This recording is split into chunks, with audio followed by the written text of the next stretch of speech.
Estela Hurtado lives in Costa Rica, only a few meters from the Nicaraguan border. Where he's standing is Nicaragua. It used to be a row of wooden posts. They've all been removed, so we calculate the border from this tree all the way over there.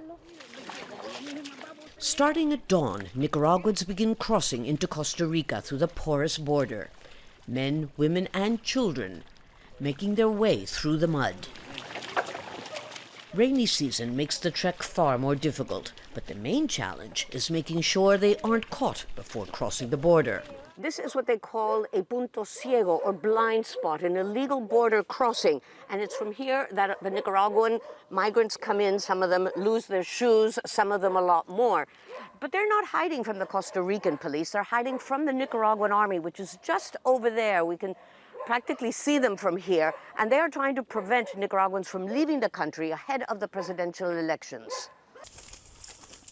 These two young Nicaraguan students left Managua by bus at 3 a.m. and walked for hours to cross the border with the help of guides, people who know the paths and how to avoid soldiers.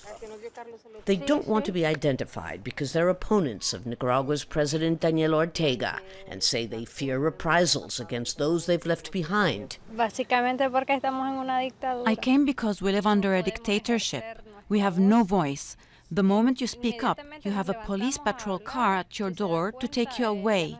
All of our friends and family, in my case, the majority are in prison. Our only option is to run for our lives. Nicaragua's opposition is boycotting Sunday's presidential elections. This guide tells me that many people are rushing into Costa Rica so they can't be forced to vote. He says Nicaraguan soldiers caught and arrested a large group trying to leave earlier this morning.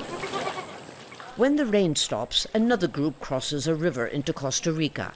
Amid a new government crackdown against political opponents, hundreds of more Nicaraguans are joining the thousands who've already taken refuge here.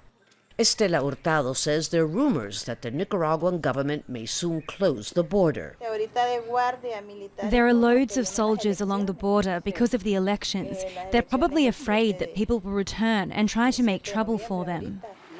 But in fact, Nicaraguans keep leaving, noticeably nervous and reluctant to speak to us, at least on camera.